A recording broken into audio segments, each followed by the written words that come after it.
The first gunshot cracked like winter breaking a tree branch. The second one made me stop skinning the elk. I was 200 yards up the ridge, hands sticky with blood and frost, when the sound cut through the Smoky Mountains.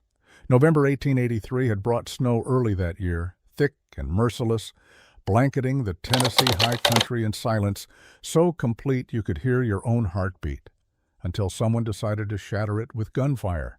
I stood there, knife in hand, listening. The wind carried voices next, men shouting, and then something else, a woman screaming. My first instinct was to ignore it. 2 years in these mountains had taught me one fundamental truth. Other people's trouble stays other people's trouble. I'd climbed this high to escape exactly that kind of entanglement. Up here, there were no complications, no betrayals, no death that couldn't be explained by weather or wildlife. Just me, the peaks, and enough silence to drown out memory. But that scream, it sounded like her. I shook my head, trying to clear it. Anna had been dead for 2 years. Fever took her in 3 days, left me with nothing but a hole in my chest and a rage I didn't know what to do with. That scream couldn't be her, but my hands were already moving, wiping the blade clean on my buckskin pants, reaching for the Winchester rifle propped against the pine tree. I told myself I was just going to look, see what the commotion was about. Maybe scare off whoever was causing trouble and get back to my elk before the meat froze solid. That's what I told myself.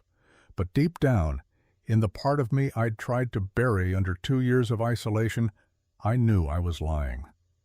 The moment I heard that woman scream, I'd already made my choice. I worked my way down the slope, boots finding purchase on icy ground, rifle ready. The shooting had stopped, but I could hear horses now, stamping and snorting in the cold. Men's voices carried up through the trees, rough and unconcerned, the kind of voices that belonged to people who thought they owned the world and everything in it. When I reached the edge of the ravine, I saw it all laid out below me like a painting of hell. A wagon lay on its side, one wheel still spinning slowly, creaking in the quiet. A chestnut mare thrashed in the traces, panicking, her breath coming in great clouds of steam. 3 men on horseback surrounded the wreck, and pinned beneath the overturned wagon bed, barely visible in the snow, was a woman. Even from this distance I could see she was pregnant, maybe 6 months, maybe 7. Her dark hair had come loose from its pins and spread across the white ground like spilled ink. She wasn't screaming anymore, just lying there, one hand pressed to her belly, the other reaching toward something I couldn't see. The 3 men were arguing. I couldn't make out all the words, but I caught enough. They were debating whether to pull her out or leave her. One of them wanted to search her bags first. Another said it was too risky. Too many witnesses might come along. The third one, the biggest, just laughed and said, "Dead women don't testify." That's when I recognized him, Jesse Kohler. I'd seen him twice before, both times in Gatlinburg, both times standing too close to Judge Harlan Voss, like a dog waiting for scraps. Jesse was the kind of man who did the dirty work other people didn't want on their hands, the kind who smiled while he hurt you. I didn't think. Thinking was for men who had something to lose. I raised the Winchester and fired once into the air. The boom echoed across the ravine like thunder, sharp and final. All 3 men jerked their heads up, searching for the source. I fired again, this time close enough that snow kicked up near Jesse's horse. The animal reared, nearly throwing him. "Next one finds flesh," I called out, my voice carrying the authority of a man who never bluffed. Jesse fought his horse under control, eyes scanning the tree line until they found me. Even at this distance, I saw recognition flicker across his face. His hand dropped to the pistol at his hip, and for a moment I thought he might actually be stupid enough to draw. But the man next to him, smaller and smarter, grabbed Jesse's arm and said something I couldn't hear. They exchanged looks, the kind of looks men share when they're calculating odds and don't like the numbers. Jesse spat into the snow, then yanked his horse's head around. The other 2 followed suit. Within seconds, they were riding hard down the trail, disappearing into the timber like smoke. I waited until I couldn't hear the hoofbeats anymore. Then I waited another full minute, because men like Jesse sometimes doubled back to see if you'd lower your guard. When I was sure they were truly gone, I descended the ravine in long, controlled slides, using saplings to break my momentum.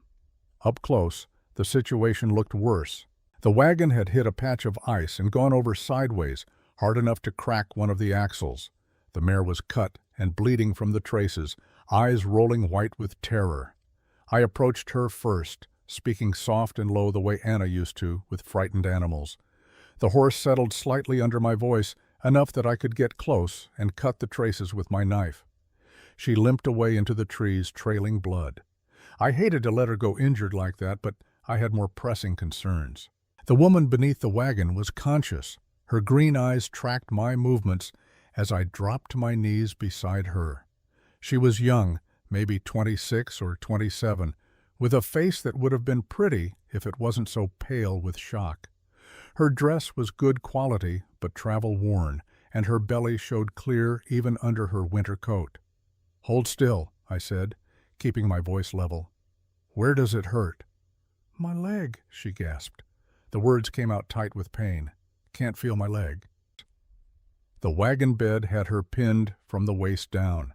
I examined the situation quickly, mentally calculating angles and weight distribution. If I lifted wrong, the whole thing could shift and crush her worse. But the snow was melting where her body heat touched it, and I could see she was shaking hard, going into shock. I needed to move fast. "What's your name?" I asked, already moving to brace the wagon. "Sarah?" she managed. "Sarah Claire Ashford." "Well, Sarah Claire Ashford, I'm going to lift this off you now. When I do, you pull yourself free. Can you do that?" She nodded, teeth chattering.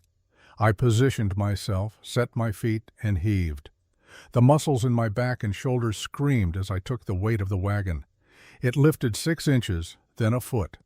Sarah dragged herself backward through the snow, crying out when her leg came free. I could see it was bent at a bad angle below the knee, but there was no time to examine it properly. I let the wagon down carefully and went to her. Her left leg was definitely broken. Clean break by the look of it, but painful. Her face had gone the color of old milk. When I checked her belly with gentle hands, feeling for the hardness that would mean internal bleeding, she seemed intact. The baby was moving under my palm, strong kicks like it was angry about being jostled. "The baby," she whispered, and there was so much fear in those 2 words that something in my chest twisted. "Baby feels fine to me," I said. "Strong, but we need to get you warm and get that leg set." I looked at the sky. The clouds had that heavy, yellowish quality that promised more snow, probably by nightfall. My cabin was a mile from here, straight up through terrain that would be brutal even for a healthy person. But it was the only option. I couldn't take her down to Gatlinburg. Not with Jesse and his friends out there somewhere, probably regrouping and deciding whether to come back and finish what they'd started. "Can you ride?" I asked. "I think so." The mare was beyond saving. One of her front legs was broken, and she thrashed in agony just beyond the wagon. I hated this part, always had, but there was no mercy in leaving her to suffer. I drew my pistol and put her down with 1 shot, quick and clean. Sarah flinched at the sound, but said nothing. I gathered what I could from the wreckage. Most of her belongings were ruined or scattered beyond finding, but I salvaged a carpet bag with some clothes. And then I found something that made me pause. The bag was heavy, heavier than clothes should make it. When I looked inside, I saw bundles of papers, legal documents, by the look of them, land deeds, survey maps, and a sealed letter addressed to Federal Land Commission, Nashville. "Who are you running from?" I asked, turning to look at her. Sarah's eyes were already starting to lose focus, pain and shock dragging her under. "Everyone," she whispered. Before I could ask what that meant, her eyes rolled back and she went limp. I strapped everything to my pack, then lifted Sarah as carefully as I could. She was light in my arms, too light for a woman 7 months pregnant. I could feel her trembling, going deeper into shock. I needed to move fast. The climb back to my cabin took 40 minutes that felt like hours. Sarah drifted in and out of consciousness, sometimes mumbling words I couldn't make out. Once she said a name, William. She said it like a prayer, like an apology. I didn't ask who William was. Wasn't my business. My business was getting her somewhere warm before she and that baby died in my arms. My cabin sat in a clearing halfway up the next ridge, built from squared logs and chinked with moss. Smoke rose from the stone chimney. I'd banked the fire that morning before heading out to hunt, but it would still be warm inside. I carried Sarah through the door and laid her on the bed. It was a simple frame strung with rope and covered with deer hides and wool blankets. The only bed in the cabin. I'd be sleeping on the floor tonight. The cabin was one room, maybe 20 feet square. Rough furniture I'd made myself. Hunting gear hung on the walls, alongside drying herbs and strips of venison. It smelled like wood smoke and leather and the wild medicines I gathered from the forest. It was spare and plain and utterly without comfort. But it was warm. Sarah's eyes opened briefly as I laid her down, taking in her surroundings with a kind of dazed confusion. "You live here?" she asked. "Alone?" "2 years now." I built up the fire, adding larger logs until heat began to fill the room. Then I put water on to boil and mixed a tea from willow bark and mint. The willow would help with pain. The mint would settle her stomach. I'd learned these things from Anna, back when there was still an Anna to learn from. "Drink this," I said, helping Sarah sit up enough to take the cup. "It'll help." She took it in trembling fingers and sipped, made a face at the bitterness but kept drinking. While the tea did its work, numbing her pain and warming her from the inside, I gathered what I needed to set her leg. Straight branches. Strips of cloth torn from an old shirt. Leather cord. "This is going to hurt," I warned her. "Everything hurts already," she said. But there was steel under the words. This woman had been hurt before and survived it. I gave her a leather strap to bite down on, then set to work. The bone went back into place with a sound that made my stomach turn. Sarah bit down hard, but didn't scream. When it was done and the leg was splinted tight, she lay back exhausted, sweat beading her forehead despite the cold. "Thank you," she managed. I nodded, uncomfortable with gratitude. "You should rest now." "Those men," she said, fighting to keep her eyes open. "They were trying to kill me. I figured. You saved my life." I shrugged. "Anybody would have done the same." "I don't think that's true." She looked at me with those green eyes, and I had the uncomfortable feeling she was seeing more than I wanted to show. "What's your name?" "Elijah Thorne. Folks used to call me Eli." "Used to? Haven't been around folks in a while." "Why not?" It was a simple question with a complicated answer. Because my wife died. Because I killed 2 men and ran. Because down there in the world, I was Elijah Thorne, husband and neighbor and carpenter, and that man died the same day Anna did. Because up here I could be nobody and nobody couldn't hurt any more. "Just preferred the quiet," I said instead. Sarah nodded like she understood, though I doubted she did. Then her eyes drifted to the carpet bag I'd set by the door. "My things. Did you bring my things?" "What I could carry." "There's a bag. Papers inside. I need them." "They're safe." Relief washed over her face, so profound it was almost painful to watch. Whatever was in those papers, it meant more to her than her own life. Maybe even more than the baby she was carrying. "Who's William?" I asked. Her face crumpled. "My husband. He died 7 months ago." The timeline clicked into place. Pregnant, 7 months. Husband dead 7 months. She'd gotten pregnant right before he died, or maybe right after, and now she was out here in the middle of nowhere, running from men with guns, carrying papers important enough to die for. "I'm sorry," I said, and meant it. I knew what it was like to lose a spouse, knew the particular kind of emptiness it left behind. "Me too." She touched her belly gently. "He never got to know about the baby." We sat in silence after that. Outside, the wind picked up. Snow began to fall, visible through the cabin's single window. Big, wet flakes that would pile up fast. I'd been right about the storm. "You'll need to stay here tonight," I said. Maybe tomorrow too, depending on the weather. When it clears, I'll take you down to Gatlinburg." "I can't go to Gatlinburg." "Why not?" She looked at me with eyes full of fear and something harder, determination maybe, or desperation. "Because the men who run that town want me dead." Before I could ask what she meant, there was a sound outside. Horses. Multiple horses, approaching slow and careful. I grabbed my rifle and moved to the window. Through the falling snow, I could see shapes. 4 riders picking their way up the trail toward my cabin. "Get down," I said to Sarah. "Stay quiet." She struggled to obey, rolling off the bed onto the floor behind it, one hand pressed to her mouth to stifle any sound. I moved to the door, rifle ready. The horses stopped maybe 20 feet from the cabin, close enough to talk, far enough to make a quick escape if they needed to. A voice called out through the snow, smooth and cultured and utterly out of place in these wild mountains. "Mr. Thorne, I know you're in there, and I know you have something that belongs to me." I didn't answer, just waited. The voice continued. "Or perhaps I should say someone. Mrs. Ashford is a material witness in a very sensitive case. Her husband stole certain documents before his untimely death. Documents I need returned. I'm willing to pay handsomely for them, and for the woman, of course, just to ensure her safety." I recognized that voice now. I'd heard it before, years ago, back when I still went to town, back when I still believed in things like law and justice. Judge Harlan Voss, the man who owned half of Gatlinburg and most of the people in it. "She's hurt," I called back.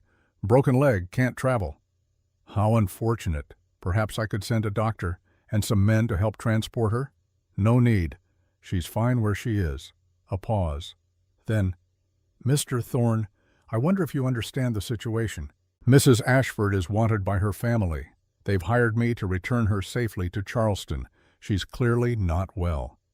Grief from her husband's death has affected her judgment. The kindest thing would be to let her go home where she can be properly cared for." Behind the bed, Sarah made a small sound, not quite a sob. I glanced back and saw her shaking her head violently. "She doesn't want to go," I said. "She's not in her right mind to make that decision. Surely you can see that." "What I see is a pregnant woman who was attacked by 3 armed men. One of them was Jesse Kohler. I know Jesse works for you, Judge, which makes me wonder why your employee was trying to kill the woman you're so concerned about protecting." The silence that followed was long enough that I thought maybe they'd left. Then Voss spoke again, and all the false warmth had drained from his voice. "You're making a mistake, Thorne. A very serious mistake. Mrs. Ashford is mentally unstable. She's made wild accusations, stolen property that doesn't belong to her. Her family has every legal right to reclaim her and the child she's carrying. Then let them come through legal channels. Bring a marshal. Bring a court order. But you're not taking her tonight." "I see." Another long pause. "Tell me, Mr. Thorne, do you remember 2 years ago that unfortunate incident with your wife?" My hands tightened on the rifle. Every muscle in my body went rigid. "I remember," I said quietly. "Such a tragedy. Poor Anna. Wrong place, wrong time. The men who hurt her, they were just trying to persuade you to sell your land, weren't they? Things got out of hand. Terrible accident." "Wasn't an accident." "No?" Voss sounded almost amused. "Perhaps not. But here's what I know, Mr. Thorne. You killed 2 men that day. Shot them dead. Then you ran. You've been hiding up here ever since. And you think you can lecture me about law? Those men murdered my wife. Did they? Or did they simply make an offer you refused to hear? Did your wife perhaps get in the way of business that had nothing to do with her?" I wanted to shoot him. God help me. I wanted to put a bullet through that door and into whatever part of him was closest. But Sarah was behind me, injured and terrified, and getting into a gunfight with 4 armed men wasn't going to help her. "Leave," I said. "Now, or the next shot won't be a warning." Voss laughed, actually laughed. "You've chosen your side then? How noble, how utterly foolish. When this ends badly, Mr. Thorne, and it will end badly, remember I gave you a chance to walk away." The horses turned. Through the window, I watched them disappear back down the trail, swallowed by snow and darkness. I stood there for a long moment, listening to my own heartbeat, feeling rage and fear war inside my chest. Then I moved to where Sarah was still huddled behind the bed. "They're gone," I said. She looked up at me with eyes full of tears. "He admitted it. You heard him. He admitted his men killed your wife." "I heard. I'm so sorry. I'm so sorry you're involved in this now. You should have let them take me. You should have—" "Hey." I knelt down beside her. "None of that. You're safe. That's what matters." "But he'll come back. He'll send more men. He won't stop until he has those papers. Then we make sure he doesn't get them, and we get you somewhere safe." Sarah laughed, but there was no humor in it. "Where's safe? He owns the sheriff, owns the mayor. Half the county is in his pocket. Where exactly do you think we can go that he can't reach?" It was a fair question. One I didn't have a good answer for, but sitting here wasn't going to solve anything. "For now, you rest," I said. "Get your strength back. We'll figure out the next step when you're healed enough to travel." She nodded, though I could see she didn't believe it would be that simple. Neither did I. But we were both too tired to face the full weight of what was coming. I helped her back onto the bed and covered her with extra blankets. Then I moved to the far side of the cabin and settled into my chair by the fire. Sleep wasn't going to come easy tonight, not with Voss's words echoing in my head, not with the knowledge that I'd just painted a target on my back for a man who had the law in his pocket and no conscience to speak of. But I'd made my choice. For the first time in 2 years, I'd chosen to get involved, to stand up, to fight instead of hide. I looked over at Sarah, already half asleep despite everything. She'd said she was running from everyone. Now she had at least one person who wasn't running, who was standing still and saying no more. Maybe that would be enough. Or maybe we were both going to die on this mountain. Time would tell. Morning came gray and cold. The storm had passed during the night, leaving the world buried under 2 feet of fresh snow. I woke from a restless half-sleep on the floor to find Sarah already awake, watching me from the bed with an expression I couldn't quite read. "How's the leg?" I asked, standing and stretching muscles that ached from sleeping on hard wood. "Hurts, but better than yesterday." I built up the fire and started coffee, moving through the familiar routine while Sarah watched. There was something intimate about being observed doing mundane tasks. It made me aware of every movement, every sound. I hadn't had another person in this cabin since Anna died. The space suddenly felt both too small and too empty at the same time. "You kept saying a name last night," Sarah said quietly. "Anna." My hand stilled over the coffee pot. "My wife. Voss said she died 2 years ago." "She did, and you've been up here alone ever since." It wasn't a question, but I answered anyway. Seemed like the right thing to do at the time. "Running away?" The words stung because they were true. I poured coffee into 2 tin cups and brought one to Sarah, helping her sit up enough to drink without spilling. "What would you call it?" I asked. She took a sip, made a face at the bitterness, but kept drinking. "Survival. Sometimes running is the only way to survive." "That what you're doing? Surviving?" "Trying to." I settled back into my chair with my own cup. Outside, a bird called, some kind of mountain jay, harsh and insistent. The sound echoed across the white landscape. "Tell me about the papers," I said. Sarah's hand tightened around her cup. "They're evidence of fraud, land fraud, bribery, falsified documents. My husband discovered it all." "Your husband worked for Voss?" "William was a railroad engineer. He worked for the Cumberland and Tennessee Railroad Company. Judge Voss is one of the major shareholders." She paused, gathering herself. "William was surveying routes through the mountains. He found discrepancies, places where the company claimed to own land it didn't, places where surveys had been falsified to inflate property values." "How much money are we talking about?" $300,000, maybe more. William spent months documenting everything, every forged signature, every inflated claim, every bribe paid to get false documents notarized. I let out a low whistle. $300,000 was more money than most people in these mountains would see in 10 lifetimes. Enough to kill for, enough to buy a judge, a sheriff, and anyone else who might ask inconvenient questions. "So your husband was going to report it," I said. Sarah's eyes filled with tears. "He was. He had everything ready. Names, dates, amounts. He was going to Nashville to meet with the Federal Land Commission. And then there was an accident." The way she said accident made it clear she didn't believe it for a second. "What kind of accident?" "A bridge collapsed during an inspection. William was on it." Her voice cracked. "They said it was structural failure, old timbers that couldn't hold the weight. But William had inspected that bridge a week before. He told me it was solid. He said it could hold 10 times the load it was rated for. So someone made sure it failed, while William was on it." "Yes." She wiped at her eyes with the back of her hand. "I was 3 months pregnant when it happened. His family, they wanted to take me back to Charleston, wanted me to marry his brother Nathaniel. Keep the baby in the family, they said. Keep the money and the name all together. You didn't want that. Nathaniel isn't kind. William warned me about him once. Said if anything ever happened, I shouldn't let them take our child." She looked down at her belly. "So I ran, took William's documents and ran. I was going to Nashville myself, going to finish what he started. But Voss found you. His men found me, 3 days out from Charleston. I thought I'd lost them in the mountains, but—" She gestured helplessly at her splinted leg. "The wagon hit ice, and then you were there." We sat in silence for a while. The fire crackled. Snow slid off the roof with a soft thump. Outside, the world was white and still and achingly beautiful.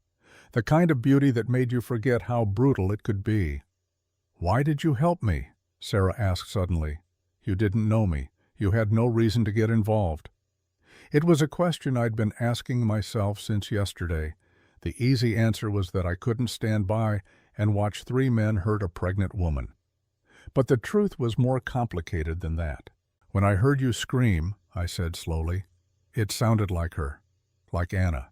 And I thought, here's a chance to do what I couldn't do before, to actually save someone. You couldn't have saved your wife. If what Voss said is true, if his men killed her, I wasn't there." The words came out harder than I intended. "I was hunting. She was home alone. They came looking for me, wanting me to sell land I'd inherited from my father. Land that apparently had copper deposits Voss wanted. Anna told them I wasn't home. They said they'd wait. And while they waited, I stopped, unable to finish. Sarah reached out, her hand finding mine. "What happened?" "They hurt her, trying to convince her to convince me. She was 5 months pregnant. She lost the baby. And then infection set in. She died 3 days later, in that bed you're lying in now, while I held her hand and couldn't do a damn thing to stop it. Oh, Eli, I killed the 2 men who did it. Found them in town a week later, drunk and bragging about it. Shot them both dead in the street. Then I ran. Ran up here and told myself I'd never come down. Never let anyone close enough to hurt again. But you came down for me. Didn't have much choice. You needed help. You could have ignored it. Stayed hidden. Yeah, I could have." I looked at her. "But I'm tired of hiding. Tired of being a ghost. You asked why I helped you. Maybe it's because you reminded me I used to be human." Sarah squeezed my hand. We stayed like that for a long moment, 2 broken people finding unexpected comfort in shared pain. Then Sarah said, "I lied to you." "About what?" "About why I was going to Nashville. It wasn't just to report Voss. It was because—" She took a shaky breath. "I wanted to die, Eli. After William. After running from his family. I thought maybe it would be easier, for everyone, for the baby, to just not be anymore. But you didn't do it. I couldn't. Every time I thought about it, the baby would move, and I'd think, this child didn't ask to be born, didn't ask for any of this.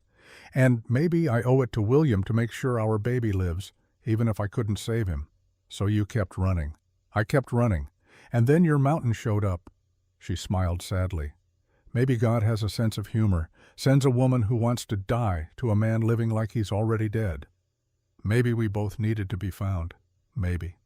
Over the next 3 days, we fell into a rhythm. I would wake before dawn to tend the fire and make coffee. Sarah would wake shortly after, and we'd eat whatever I could cook: venison jerky, johnny cakes made from cornmeal. Once, a rabbit I'd trapped near the cabin. The food was plain but filling. During the days, Sarah would sew. She'd found needle and thread in her carpet bag, and she set about repairing the tear in my buckskin jacket where a branch had caught it weeks ago. Her stitches were tiny and perfect, the work of someone who'd spent years learning the craft. While she sewed, we talked. Small things at first: the weather, the mountains, the animals I hunted. But gradually we went deeper. Sarah told me about Charleston, about growing up in a house with servants and going to a proper school where girls learned French and piano and how to pour tea for society ladies, about meeting William at a church social and falling in love with his plans to build railroads across the new territories. "He promised me adventure," she said, staring into the fire. "He kept that promise, just not the way either of us expected." I told her about my life before Anna, growing up in these mountains, learning carpentry from my father, building our cabin with my own hands, meeting Anna at a barn dance and knowing within 5 minutes that I'd marry her. She laughed at all my terrible jokes. I said, "Nobody else ever did." She said I made her feel safe. "You couldn't have known what would happen. Doesn't make it easier." On the 4th day, Sarah tried to stand. The splint held, but her leg couldn't take weight yet. I caught her before she fell, and for a moment we were very close. Close enough that I could smell the lavender soap she must have used back in Charleston. Close enough to see gold flecks in her green eyes. "Thank you," she whispered. "Any time." Neither of us moved. The moment stretched, fragile as spun glass. Then Sarah stepped back, wobbling on her good leg, and the spell broke. "I should rest more," she said. "Yeah, you should." That night, after Sarah had fallen asleep, I sat by the fire whittling. It was something to keep my hands busy while my mind wandered. I was carving a small wooden horse, though I couldn't have said why. My knife moved in practiced strokes, peeling away thin curls of pine. Sarah's voice startled me. "You'll be a good father." I looked over. She was awake, watching me work. "I'm not going to be a father," I said. "If you were, you would be good at it." I didn't know what to say to that, so I just kept carving. "Eli, when my leg heals, when we leave here, what happens then? We get you to Nashville, to the Federal Land Commission. You give them William's evidence, and they investigate Voss. And if they don't believe me, if Voss has people there too, then we find someone who will believe you, a federal marshal, someone outside his reach." "You keep saying we." I set down the carving and looked at her directly. "You think I'm going to send you off alone after all this? It's not your fight." It became my fight the moment Voss admitted his men killed Anna. He said it was an accident, things getting out of hand. But we both know it wasn't. He wanted my land. I wouldn't sell. So he took the one thing that mattered more to me than land. Revenge won't bring her back. No, but justice might let me sleep at night. Sarah was quiet for a long time. Then she said, "I'm scared." "Me too." "What if we can't win? What if Voss is too powerful?" I thought about that, about Judge Harlan Voss with his money and his influence, and his men who did whatever he told them to do. About how easy it would be to just stay here on my mountain, keep hiding, let the world turn without me. But then I looked at Sarah, pregnant and alone, and still fighting despite everything. And I thought about Anna, who died because I hadn't been there to protect her, who died because I thought I could ignore powerful men and they'd leave me alone. "Maybe we can't win," I said, "but we can try. And sometimes trying is all we've got." On the 7th day, someone knocked on my door. I grabbed my rifle instinctively, positioning myself between the door and Sarah. Through the window, I could see a single horse, a single rider. Not Voss, not his men. "Eli Thorne?" The voice was unfamiliar. "Don't shoot. I'm here to help." "Who are you?" "Name's Joseph Hawkins. I'm a lawyer from Nashville. I'm looking for Sarah Ashford." Sarah gasped. "Joseph, is that really you?" I looked at her. "You know him?" "William knew him. They were friends. William said if anything happened, Joseph was the only lawyer we could trust. I cracked the door open, rifle still ready.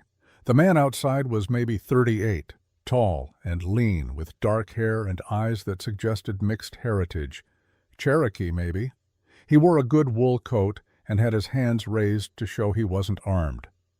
"I'm going to need more than a name before I let you in," I said. Joseph Hawkins smiled slightly. "Fair enough.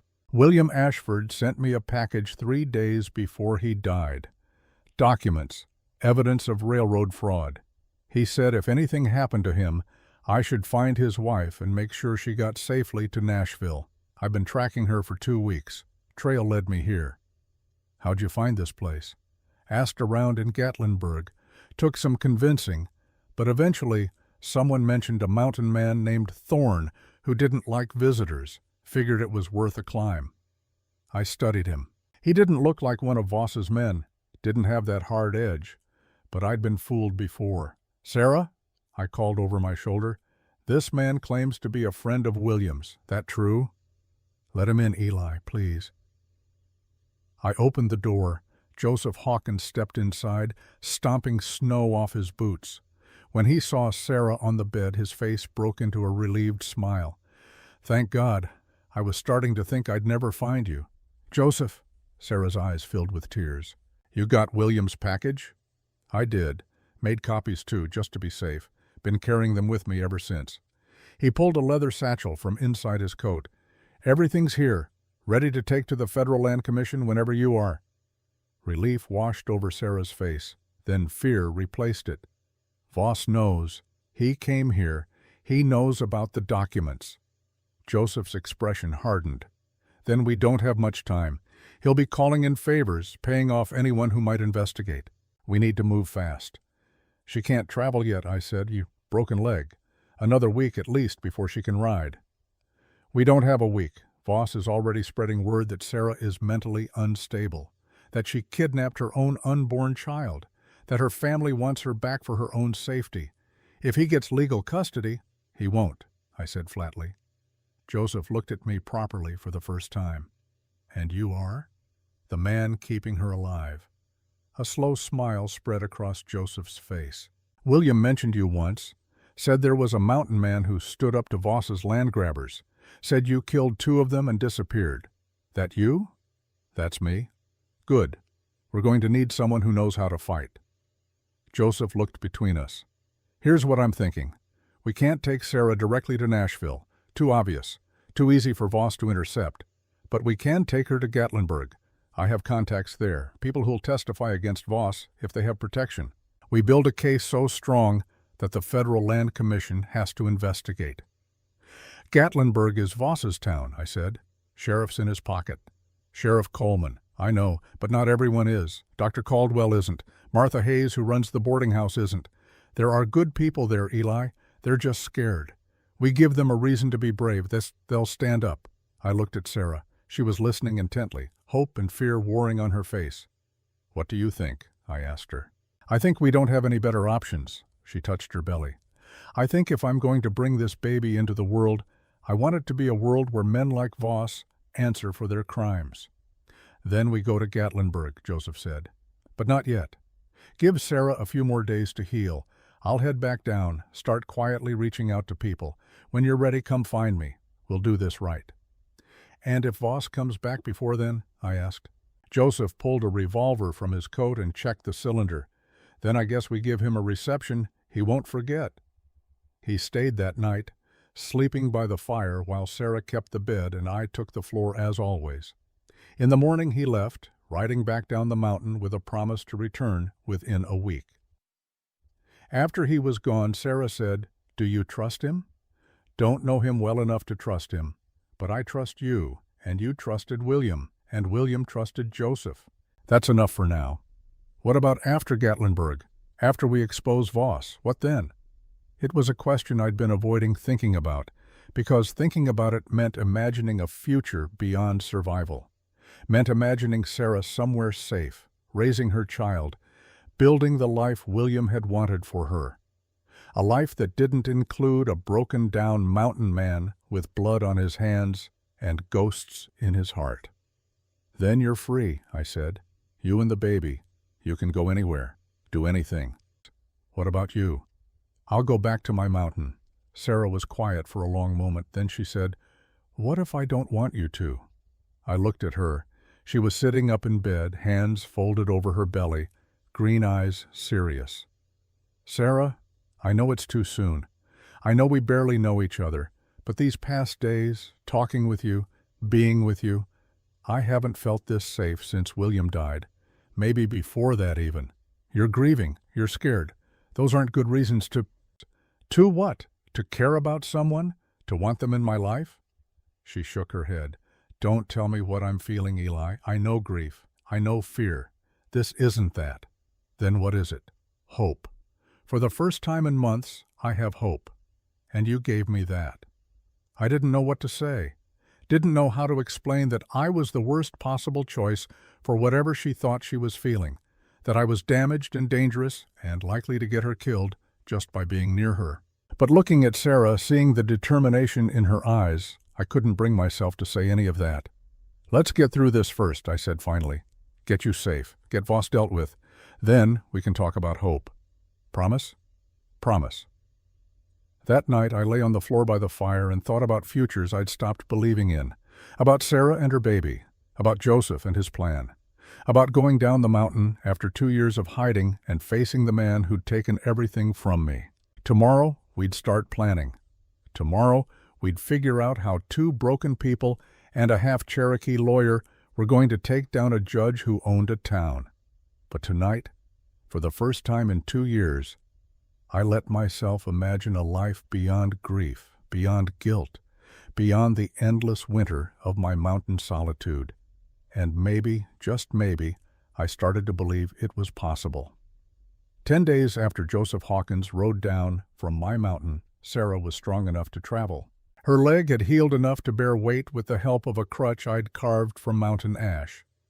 The swelling in her ankle had gone down, and though she still moved slowly, there was color in her cheeks again. The baby kicked regularly now, strong enough that I could see the movements through her dress. Life insisting on itself despite everything. We left at dawn, the 3 of us. Joseph had returned 2 days earlier with supplies and news from Gatlinburg. The town was nervous, he said. Word had spread that Sarah Ashford was alive somewhere in the mountains. Voss was offering a reward for information. $500 to anyone who could tell him where the widow was hiding. That was more money than most mountain families saw in 5 years. Some people will talk, Joseph warned as we prepared to leave. Fear or greed, doesn't matter which. We have to assume Voss knows you're coming. Then why go at all? I asked. Because running only works until you run out of places to hide. We fight now, or we fight later when we're weaker. I'd rather fight now. Sarah rode with me on my horse, a big roan gelding named Red. She sat in front, her back against my chest, my arms around her to hold the reins. Joseph rode his own mount, a steady gray mare that picked her way carefully down the icy trail. We moved slowly, stopping often to rest Sarah and the horses. During one of these stops, maybe an hour into the journey, Sarah spoke quietly so only I could hear. Are you afraid? Terrified, I admitted. Me too, but not of Voss, not anymore. Then what? She turned her head to look up at me. Of what comes after? If we win, if we actually survive this, what happens then? It was the same question she'd asked before, but this time there was more weight to it, more possibility. Because in 10 days of living in close quarters, of talking through long evenings and sharing meals and watching each other exist in the small, intimate ways people do, something had shifted between us. Something neither of us had named, but both of us felt. One thing at a time, I said, but my hand found hers and squeezed gently. She squeezed back. One thing at a time. We reached Gatlinburg as the sun was setting, painting the sky orange and purple behind the mountains. The town looked smaller than I remembered. Maybe I'd grown used to the vastness of the high country. Or maybe 2 years away had changed my sense of scale. Buildings that had seemed substantial now looked fragile. Streets I'd thought wide felt narrow. The whole place had the temporary quality of something built fast and maintained poorly. People stopped what they were doing to stare as we rode down Main Street. I saw recognition flicker across faces, heard my name whispered. Elijah Thorne, the murderer, the mountain ghost, back from the dead. Ignore them, Joseph said quietly. Let them talk. Talk is just noise. He led us to a building near the edge of town, a 2-story structure with a sign that read, Hayes Boarding House. The paint was peeling and one of the shutters hung crooked, but smoke rose from the chimney and light glowed in the windows. It looked warm. It looked safe. A woman appeared on the porch before we could dismount. She was maybe 58, with iron-gray hair pulled back in a tight bun, and hands that looked like they'd done hard work for a long time. Her eyes were sharp as she took us in, lingering on Sarah's pregnant belly and my rifle. "Joseph Hawkins," she said. "You bring trouble to my door?" "Only the kind that needs shelter, Martha. Trouble's still trouble." But she was already moving down the steps, reaching up to help Sarah dismount. "Lord have mercy, child, you look half frozen. Come inside before you catch your death." Martha Hayes ushered us into the boarding house with the brisk efficiency of someone who'd spent decades managing chaos. The interior was neat and plain. Worn furniture that had been well cared for, a fire burning in the main room, the smell of something cooking, maybe stew or soup.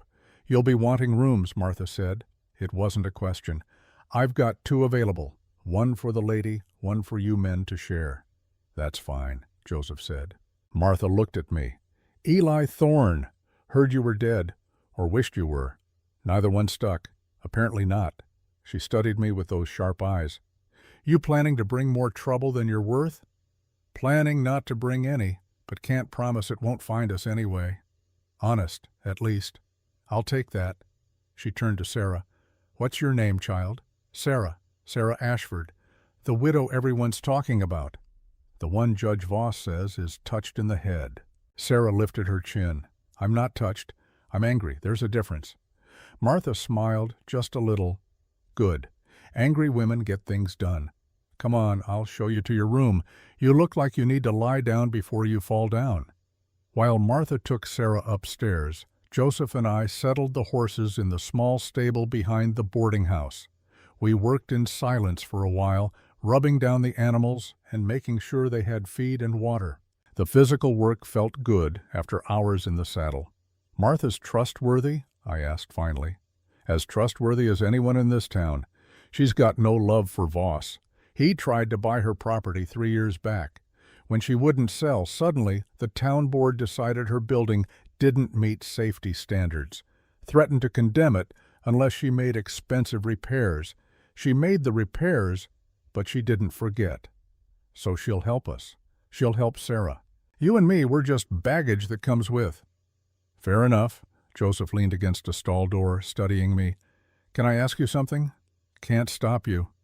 "What are you to her? Sarah, I mean. Are you just helping because Voss killed your wife, or is there something else?" It was a direct question, and I found I didn't have a simple answer. "Started as the first thing. Don't know what it is now." "She looks at you like you hung the moon. She's grateful, that's all." "Is it?" Joseph shook his head. "I knew William Ashford. Good man, smart. Sarah loved him something fierce, but the way she looks at you, it's different. Like your heir, and she's been drowning. She's grieving. She's scared. People in those states see things that aren't there. Maybe, or maybe you're the one not seeing what is there." He pushed off the stall and headed toward the door. "Just think about it, Eli. Because if this goes the way I hope, Sarah's going to need someone when it's over, someone who can help her build a life. Could be you, if you let it." He left me alone with the horses and my thoughts. That night, Martha fed us stew and cornbread at her kitchen table. It was the first real meal I'd had in days that I hadn't cooked myself, and I ate like a starving man. Sarah picked at her food, too nervous to have much appetite. Joseph ate steadily while updating us on what he'd learned. "I've talked to 8 families," he said quietly. "All of them have been cheated by Voss one way or another. Forged documents, Fake surveys. Land seized for railroad development that never happened. They've got stories, and some have proof, not as much as Williams' documents, but enough to establish a pattern. Will they testify? Sarah asked. 5 said yes. 3 are too scared, but 5 is better than nothing. What about the law? I asked. Sheriff Coleman works for Voss. Who do we report this to? Federal Marshal out of Nashville. Name's Benjamin Hale. I sent him a letter last week outlining the case. He sent word back that he's investigating but needs more than accusations. He needs witnesses willing to go on record, needs documentation. He's asking us to bring everything to him. So we go to Nashville, Sarah said, eventually.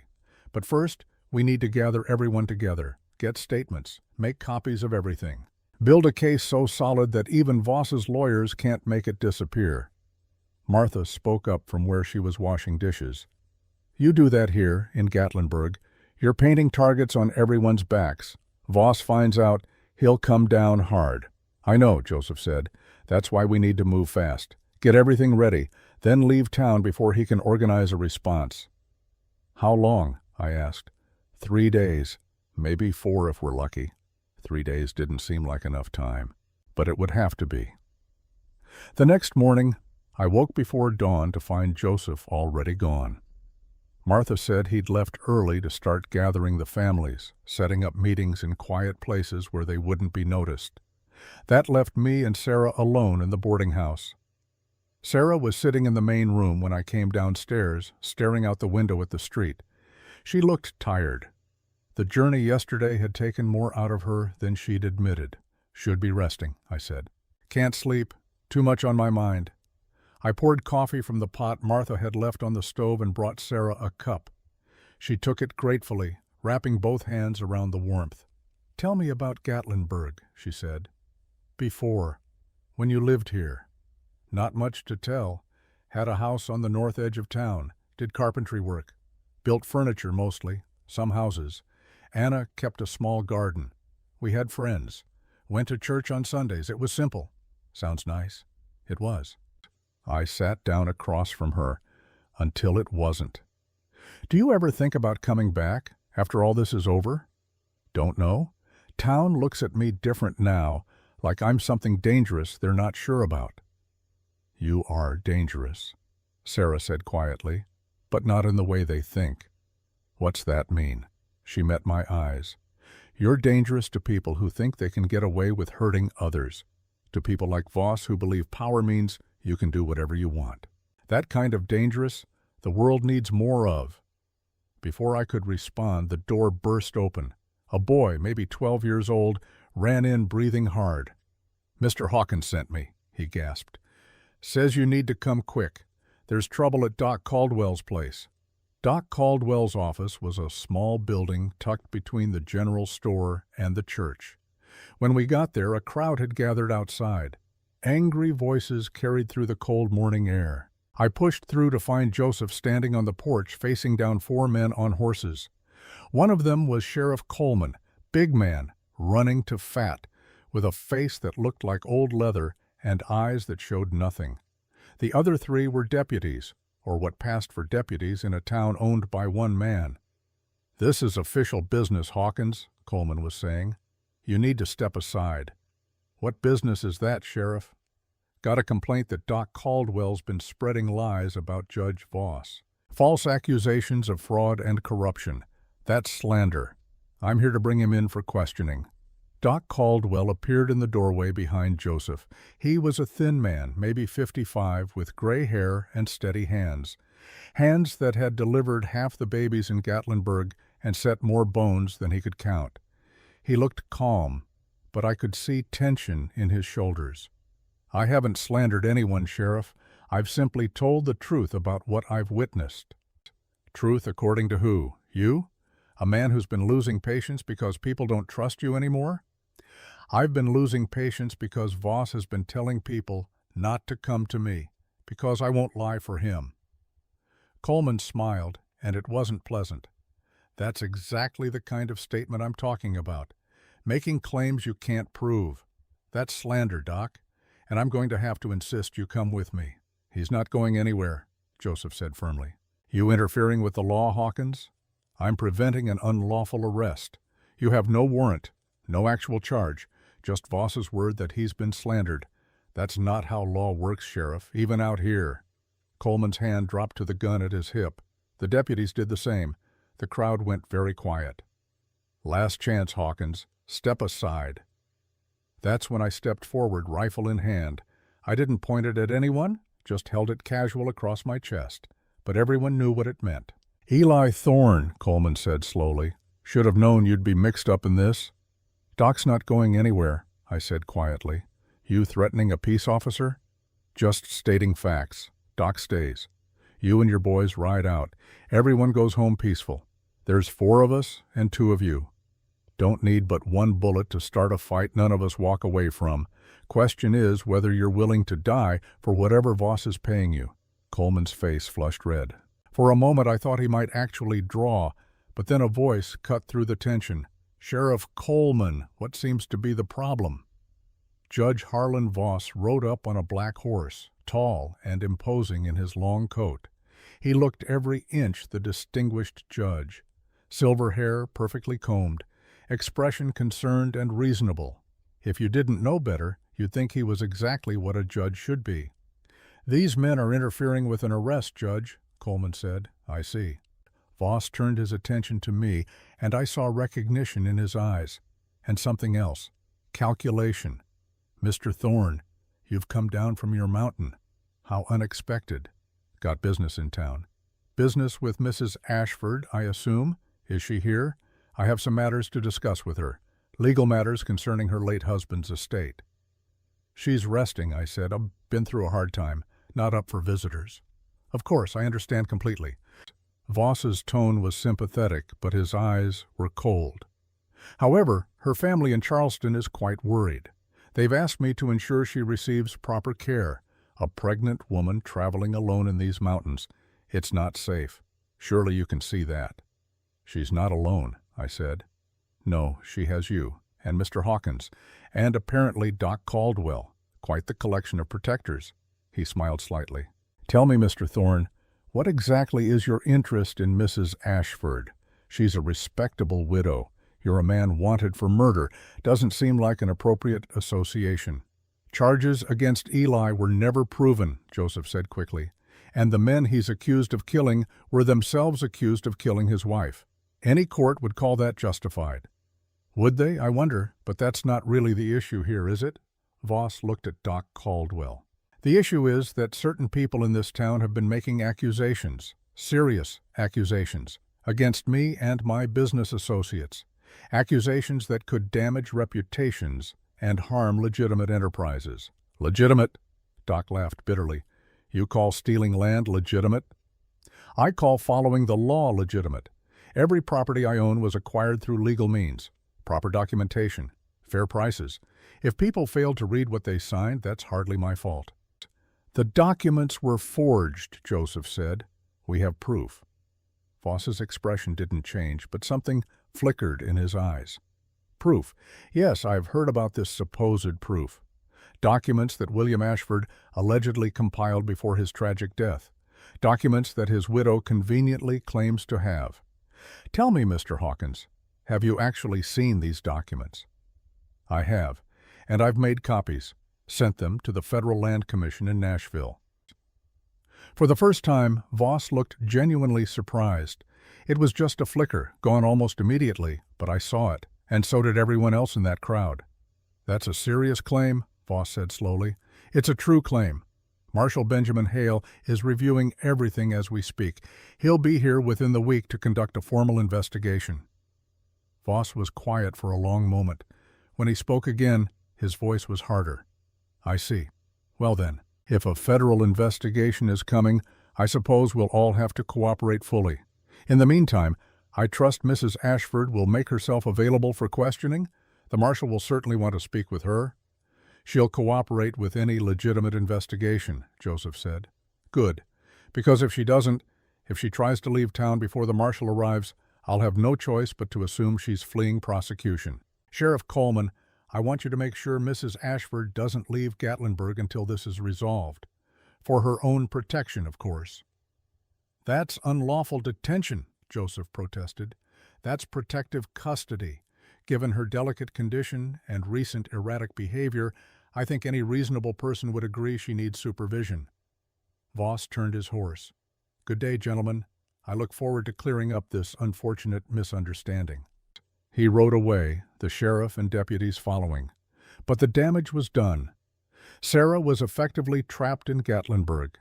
If she tried to leave, Coleman would arrest her, and if she stayed, Voss had a week to figure out how to discredit her before the marshal arrived. The crowd dispersed slowly, people casting nervous glances our way. Doc Caldwell let out a long breath. That went poorly, he said. Could have gone worse, Joseph replied. At least now everyone knows a federal marshal is coming. Voss can't make people disappear if everyone's watching. Can't he? Doc shook his head. You don't know him like I do. He's got a week. That's more than enough time for him to arrange accidents. Then we make sure no accidents happen, I said. We walked back to the boarding house in silence. Sarah was waiting on the porch, her face pale. I heard, she said. People were talking in the street. Voss knows about the marshal. He knows Joseph sent the documents. We knew he'd find out eventually, Joseph said. Better now than later. Is it? Now he knows exactly what we're doing. He can plan. He can counter everything. Or he can panic and make mistakes. Joseph put a hand on her shoulder. Sarah, we're not backing down. Not now. We're too close. That night, Martha's boarding house felt like a fortress under siege. Joseph organized watch rotations. He and I would take turns staying awake, keeping an eye on the street. Doc Caldwell offered to help, and so did Martha herself. For the first time since coming down from my mountain, I felt like I was part of something, part of a community standing together against someone who'd taken too much for too long. Sarah couldn't sleep. I found her in the main room around midnight, sitting by the fire with one hand on her belly. Baby kicking? I asked quietly. Constantly. Like she knows something's wrong. She? Sarah smiled slightly. I think it's a girl. Don't know why. Just a feeling. I sat down beside her. Outside, snow had started falling again, soft and silent. I keep thinking about William, Sarah said after a while, about what he'd say if he could see all this, all these people putting themselves at risk because of his documents. He'd probably be proud of you, fighting when it would be easier to run. Would he? She looked at me. Or would he tell me to stop, to think about the baby, to just let it go and be safe? Don't know? Didn't know him. But I know you, and I know you're not the kind of person who can let injustice stand, even when it costs.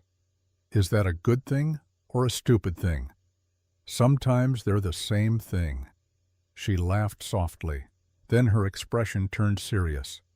Eli, if something happens to me, if this goes wrong and I don't make it, will you promise me something? Don't talk like that. Please, just promise me. If I die, you'll make sure my baby is safe. Find someone good to raise her, someone kind. Will you do that? I wanted to say no, wanted to tell her nothing was going to happen, but looking at her face, seeing the genuine fear there, I couldn't dismiss her worry. I promise, I said, but you're going to be fine. We both are. How do you know? Because I'm not losing anyone else I care about. Not to Voss, not to anyone. The words hung in the air between us. Sarah's eyes widened slightly. You care about me? Yeah, I do. Even though we barely know each other? Even though I'm pregnant with another man's child? Even though being near me might get you killed? Even though all that? She reached out and took my hand. Her fingers were cold, and I wrapped both my hands around hers to warm them. I care about you too, she whispered. More than I probably should. More than makes sense. Doesn't have to make sense. What happens after? If we survive this? It was the third time she'd asked that question, but this time I had an answer. Then we figure it out together, one day at a time. No promises beyond that, just seeing where it goes. I'd like that. We sat there in the firelight, holding hands, while snow fell outside and the town slept around us.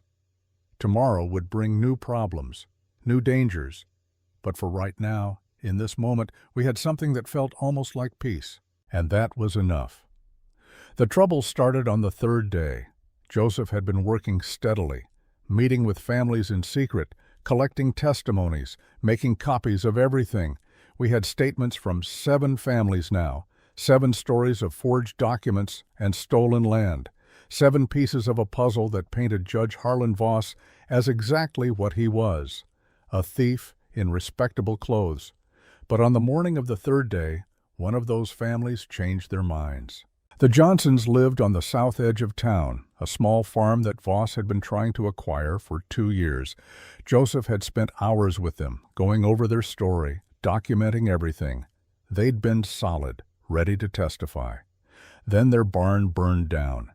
It happened just before dawn. By the time anyone noticed, the whole structure was engulfed. The Johnsons lost 3 horses, a milk cow, and most of their winter hay. Sheriff Coleman showed up to investigate and declared it an accident. Faulty lantern, he said.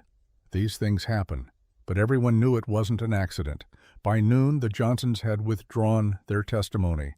They wouldn't even talk to Joseph, just shut their door and pulled their curtains closed. That's intimidation, Joseph said angrily when he returned to the boarding house. Plain and simple. Voss is sending a message. Talk to us and burn.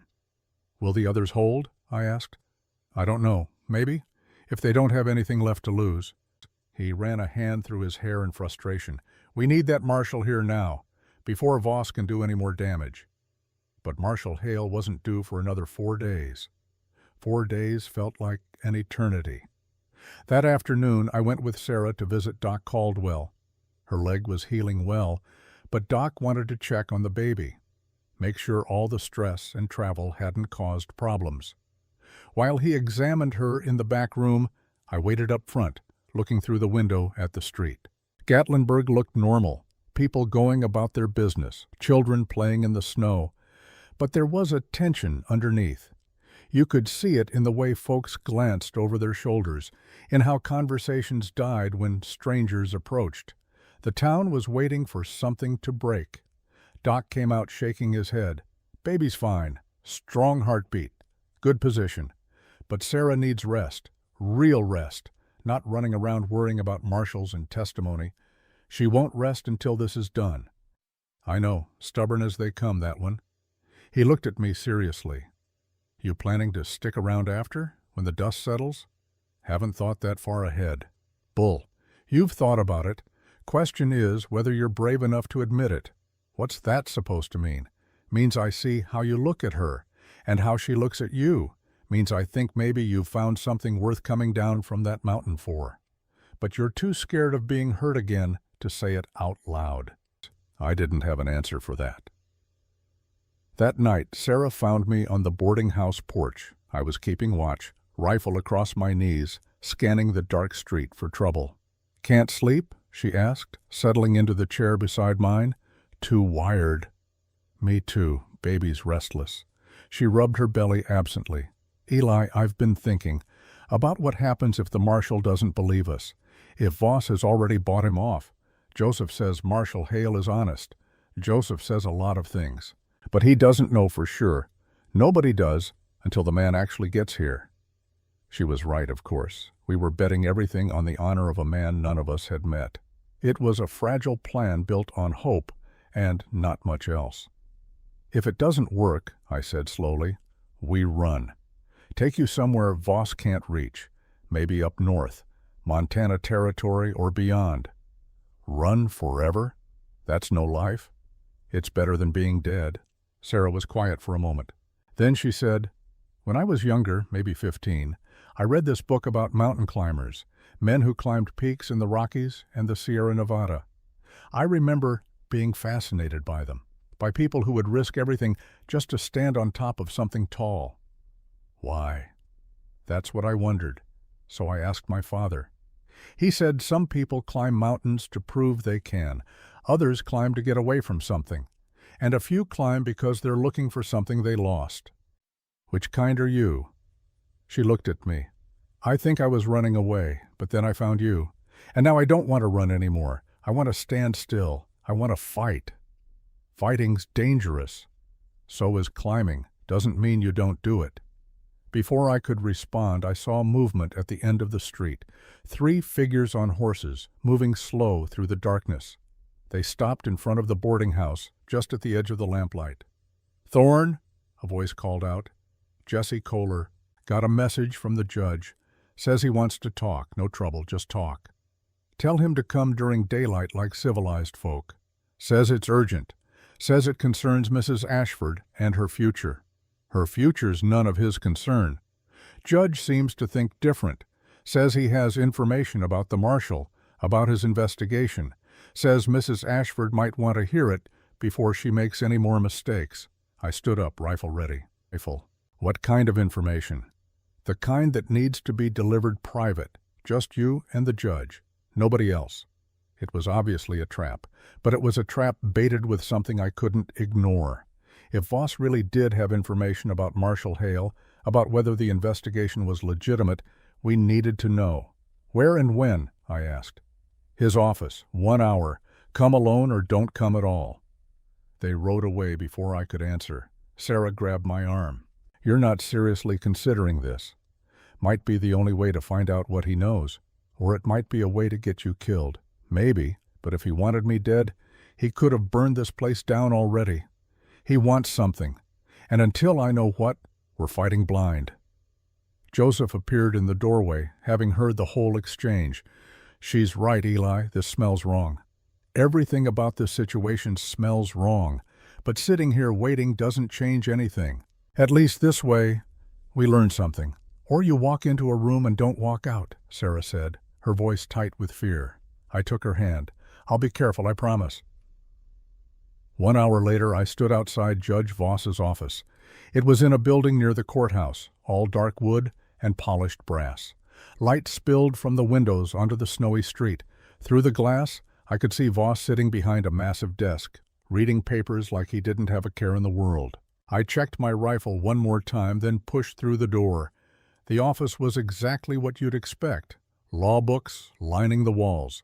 A grandfather clock ticking in the corner. Oil paintings of stern-faced men who probably thought they were important. Voss looked up as I entered and smiled. "Mr. Thorne, thank you for coming. Please, have a seat." "I'll stand."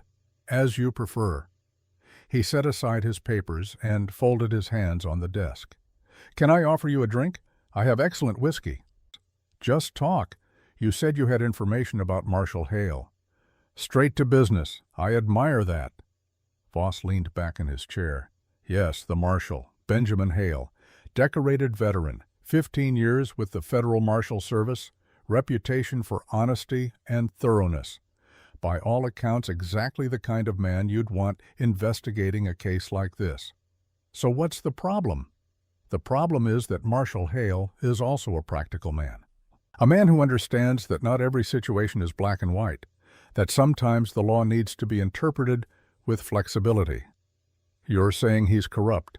I'm saying he's reasonable, and I've had the opportunity to explain to him the full context of this situation, including Mrs. Ashford's mental state, her history of instability following her husband's death, the concerns her family has about her welfare. That's all lies and you know it." "Is it? Can you prove she's mentally sound? Can you prove she hasn't fabricated these accusations out of grief and confusion? Because I can bring in doctors who will testify otherwise. I can produce witnesses who will say she's been behaving erratically. I can paint a very convincing picture of a woman who needs help, not encouragement in her delusions." I felt rage building in my chest, hot and sharp. "What do you want, Voss?" "I want this to end peacefully, for everyone's sake." He opened a drawer and pulled out a document. "I'm prepared to offer Mrs. Ashford $20,000, payment for her late husband's land holdings and compensation for any distress this situation has caused. In exchange, she signs this agreement stating that all her previous accusations were made in error, that she was mistaken about what she thought she saw in her husband's papers." "She'll never sign that." "Won't she? 20,000 is enough to set her up comfortably anywhere she wants to go, enough to raise her child without worry. All she has to do is admit she was wrong. He paused. The alternative is that Marshal Hale arrives, conducts his investigation, and concludes that Mrs. Ashford is not a credible witness, that her accusations are baseless, and then her family will have grounds to take custody of her child, claim she's unfit to be a mother.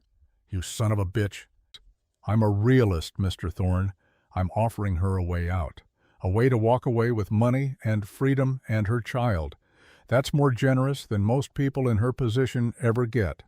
I wanted to shoot him, right there in his fancy office with his law books and his expensive whiskey. It would be so easy. One pull of the trigger, and this would all be over. But it wouldn't be over. Killing Voss would just make me the murderer he already claimed I was, would give him the win, even in death. I'll tell her about your offer, I said slowly, but I already know her answer. Do you? Then you don't know her as well as you think. I turned to leave. One more thing, Mr. Thorne. Voss's voice stopped me at the door. Your wife, Anna. Her death was unfortunate, but it was also avoidable. If you'd simply sold me that land when I asked, none of it would have happened. Remember that. Remember that your stubbornness killed her. I stood there with my hand on the door, fighting every instinct that screamed at me to turn around and end him. You're wrong, I said quietly. My stubbornness didn't kill Anna. Your greed did, and before this is over, you're going to pay for it. I walked out before he could respond. The cold night air hit me like a slap, clearing some of the rage from my head. My hands were shaking, not from fear, from the effort of not doing what every part of me wanted to do. When I got back to the boarding house, Sarah was waiting up. She took one look at my face and knew. What did he say? I told her everything, the offer, the threat, the claim that Marshal Hale was already compromised. When I finished, Sarah was quiet for a long time. $20,000, she finally said. That's more money than I've ever seen. It's also blood money. I know, but it's enough to disappear, to go somewhere he'd never find us, to raise my baby safe. The word us hit me harder than it should have. Not me and my baby, us. Is that what you want? I asked. No, but I'm scared, Eli. Scared of losing. Scared of them taking my baby. Scared of you getting killed trying to protect me. I moved to sit beside her, taking her hands in mine. Then we make sure none of that happens. We wait for the marshal. We present our evidence. We let the law work the way it's supposed to. And if Voss was telling the truth, if the marshal is already in his pocket, then we find another marshal, another judge. We keep fighting until we find someone who isn't corrupt. It might take time, might take going all the way to Washington, but we don't give up. Tears slid down Sarah's cheeks. Why are you doing this? Really? Is it just because of Anna? Or is there something else? I thought about that. About why I was here instead of on my mountain. About why the thought of Sarah being hurt made my chest tight. About why the word us from her lips felt like coming home. It started because of Anna, I admitted. But it's not about that anymore. It's about you. About not wanting to watch another person I care about get destroyed by someone like Voss. About maybe finding a reason to be more than just a ghost hiding in the mountains. You care about me. Yeah, I do. More than makes sense. More than is probably smart. She leaned her head against my shoulder. Thank God. Because I care about you too. And I was starting to think I was imagining it. We sat like that for a while, just being close, finding comfort in each other's presence. Outside, Gatlinburg slept. Tomorrow would bring new challenges. The marshal would arrive soon, and we'd find out whether justice was real or just another pretty lie that powerful men told. But tonight, we had this moment, and sometimes moments were all you got. Marshal Benjamin Hale arrived on the fourth day, riding into Gatlinburg with 2 deputies and an air of grim determination. He was a man in his early 50s, weathered by years of frontier justice, with steel-gray hair and eyes that missed nothing. He wore his badge openly and carried himself like someone who'd seen every kind of human ugliness and stopped being surprised by it. Joseph met him at the edge of town and brought him straight to the boarding house. Sarah and I were waiting in Martha's parlor when they arrived. The marshal looked us over with that calculating gaze, taking in Sarah's pregnant belly, my rifle, the tension in the room. "Mrs. Ashford," he said, removing his hat, "I'm Marshal Benjamin Hale. Mr. Hawkins has briefed me on your situation. I'd like to hear your story directly, if you're willing." Sarah straightened in her chair. "I'm willing, Marshal, but first I need to know something. Has Judge Voss spoken to you?" Hale's expression didn't change. "He has. Made quite a case for your mental instability. Said you've been making wild accusations born of grief. Said your family is concerned for your welfare. And do you believe him?" "I believe in evidence, Mrs. Ashford. Not stories, not reputations, evidence. So why don't you show me what you have, and I'll decide for myself." Joseph pulled out the documents.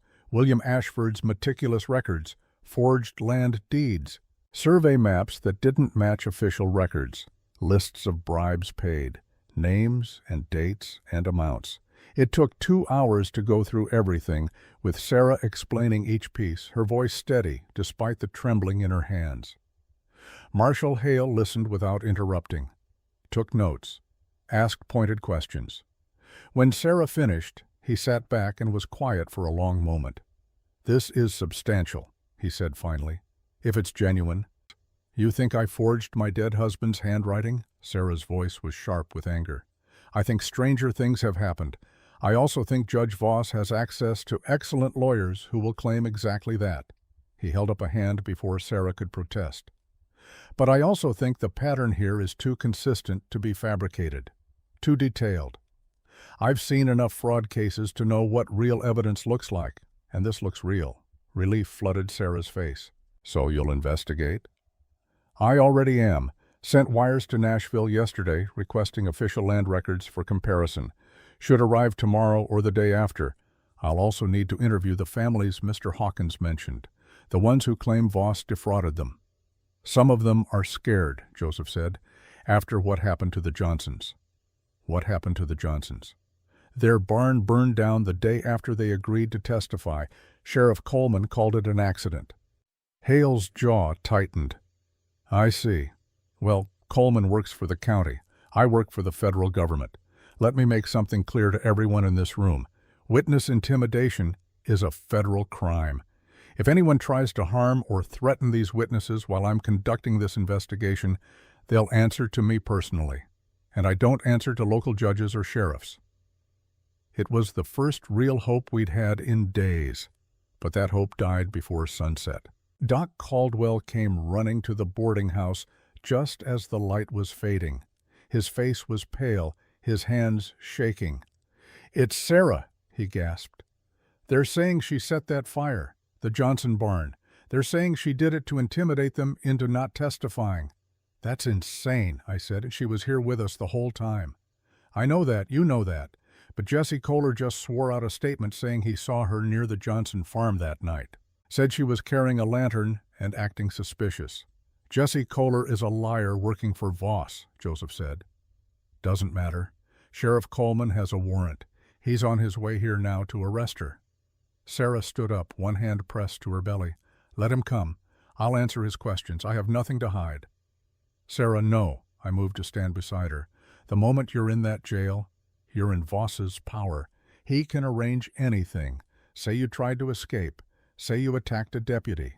Say whatever he wants. Then what do I do? Run? I can't run, Eli. I'm 7 months pregnant with a broken leg that's barely healed." Marshal Hale spoke up. "There might be another way. Mrs. Ashford, would you be willing to place yourself in federal protective custody? Under my authority, not the local sheriff's? Can you do that?" "I can if I deem you a material witness in a federal investigation, which I do. Coleman wants you for arson, which is county jurisdiction. But you're my witness in a fraud case that crosses state lines. Federal law supersedes local law." "Will that actually stop them?" Sarah asked. "It'll stop them legally. Whether Coleman respects that is another question." As if summoned by his name, we heard horses outside. Through the window, I could see Sheriff Coleman and 4 deputies dismounting in front of the boarding house. All of them were armed. Marshal Hale stood and adjusted his badge. "Everyone stay here. Let me handle this." He walked out onto the porch. Joseph, Sarah, and I crowded near the window to watch. Coleman was climbing the steps, a piece of paper in his hand. "Marshal," he said with false courtesy. "Didn't know you were staying here. I've got county business. Need to speak with Sarah Ashford." "Regarding what, Sheriff?" "Arson. Got a witness places her at the Johnson farm the night their barn burned. Need to bring her in for questioning. Mrs. Ashford is currently under federal protective custody. She's a material witness in my investigation. You'll need to go through federal channels to question her." Coleman's face darkened. "Now, Marshal, I don't think you understand how things work around here. This is county business. You got no jurisdiction." "Actually, Sheriff, I have jurisdiction anywhere a federal crime has been committed, and witness intimidation in a federal investigation is definitely a federal crime. Nobody's intimidating anybody. I'm just doing my job." "Then do it properly. File a request through the federal prosecutor's office. If they determine your case has merit, I'll make Mrs. Ashford available for questioning, in the presence of her lawyer, with me present." Coleman's hand dropped to his gun. "You're interfering with an arrest, Marshal. I'm protecting a federal witness. There's a difference." The tension ratcheted up another notch. Coleman's deputies shifted nervously. This was the moment where it could all explode into violence. Then a new voice cut through the standoff. "Sheriff Coleman, stand down." Judge Voss rode up on his black horse, looking calm and collected as always. "Marshal Hale is correct. Federal authority supersedes local in matters of interstate commerce fraud. You'll need to file proper paperwork." Coleman looked confused. "But Judge, you said—" "I said to investigate the arson allegation, which you've done. The witness statement has been recorded. That's sufficient for now." Voss turned to Hale. "Marshal, I appreciate your diligence in this matter. However, I hope you understand that Mrs. Ashford's freedom of movement must be somewhat restricted, given the serious nature of the accusations against her." "She's not going anywhere," Hale said. "She's agreed to remain available for questioning." "Excellent. Then we're all in agreement." Voss smiled that cold smile. "I look forward to seeing how your investigation proceeds, Marshal. I'm confident the truth will prevail." He rode away, Coleman and the deputies following reluctantly. When they were gone, Hale came back inside. His face was grim. "That was too easy," he said. "Voss gave up without a fight. That means he has something else planned." "Like what?" Sarah asked.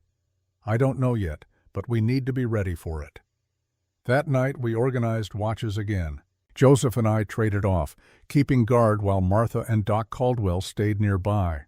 Marshal Hale set up in the room next to Sarah's, his door open, his gun on the nightstand. Around midnight, Sarah went into labor. It started with a small gasp. I was sitting outside her door half dozing when I heard it. Then a louder cry. I burst into the room to find her doubled over, hands pressed to her belly. "Something's wrong," she gasped. "The baby. It's too early." I ran for Doc Caldwell. He came quickly, took one look at Sarah, and his face went pale. "She's in labor, early labor. The stress, the fear, it's triggered it." He turned to Martha. "I need hot water, clean towels, and every sheet you've got." "How early?" I asked. 6 weeks, maybe 7. The baby might survive if we're lucky, but it's going to be touch and go." Sarah screamed then, a sound of pure agony that cut right through me. Doc gave her something to bite down on, a leather strap, and began examining her. "The baby's coming whether we're ready or not," he said. "Someone needs to hold her hand, keep her calm." I moved to Sarah's side without thinking. She grabbed my hand so hard I thought bones might break. Her face was slick with sweat, eyes wide with terror. "I can't do this," she gasped. "I can't. It's too soon." "Yes, you can," I said, trying to keep my voice steady. "You're the strongest person I know. You can do this." Another contraction hit. Sarah screamed through gritted teeth, her whole body rigid with pain. Martha wiped her forehead with a cool cloth. Doc worked quickly, speaking in low, urgent tones about dilation and positioning and things I didn't understand. Time became strange. It might have been an hour, might have been 3. All I knew was Sarah's hand in mine and her screams echoing through the boarding house and my own helpless terror as I watched her suffer. And then Doc said, "One more push, Sarah. One more, and we'll have the baby." Sarah gathered herself, every ounce of strength she had left, and pushed. The baby came in a rush of blood and fluid. Doc cut the cord quickly, wrapped the infant in a clean towel. For a terrible moment, there was silence. Then a thin, wailing cry filled the room. "It's a girl," Doc said, his voice thick with relief. "Small, but breathing. She's a fighter." He placed the baby on Sarah's chest. Sarah's arms came up automatically, cradling her daughter against her skin. The infant was red and wrinkled, no bigger than my two hands together, with eyes squeezed shut and fists waving weakly. Fragile as a bird, beautiful beyond words. "Grace," Sarah whispered through her tears. "Her name is Grace, and the most beautiful." Doc worked to deliver the afterbirth and make sure Sarah wasn't bleeding too badly. Once he was satisfied both mother and child were stable, he stepped back and let out a long breath. "That was closer than I'd like," he said. "Baby's lungs are underdeveloped. Next 24 hours are critical. She needs to stay warm, needs to feed regularly. If she makes it through tomorrow, her chances improve significantly." "And Sarah?" I asked, exhausted but strong. "She needs rest and fluids, no stress, no excitement." He looked at me meaningfully. "Whatever's happening with Voss and the marshal, it needs to wait. Sarah can't handle any more strain right now." I nodded, not trusting my voice. Martha cleaned up while Doc examined Grace more carefully. The baby was too weak to nurse properly, so Doc showed Sarah how to hand express milk and feed her with a small spoon. It was slow and painstaking work. I stood by the window watching dawn break over Gatlinburg, listening to Grace's thin cries behind me. Something had shifted in my chest. Some wall I'd built around my heart had cracked wide open. This child, this fragile, fighting little life. She wasn't mine by blood. But standing there, knowing Sarah had nearly died bringing her into the world, knowing what she represented for both of us, I felt a fierce protectiveness I'd never experienced before.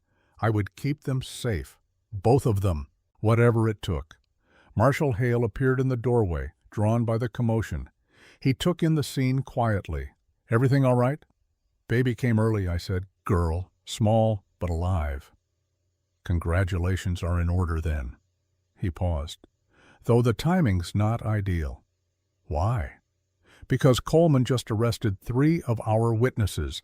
Claims they were involved in the arson conspiracy. Says they were working with Mrs. Ashford to intimidate the Johnsons." I felt rage boil up. "That's a lie." "Of course it's a lie, but it's effective. Now half our witnesses are too scared to talk and the other half are sitting in Coleman's jail. And with Mrs. Ashford unable to travel or testify for at least a few days. Voss is buying time."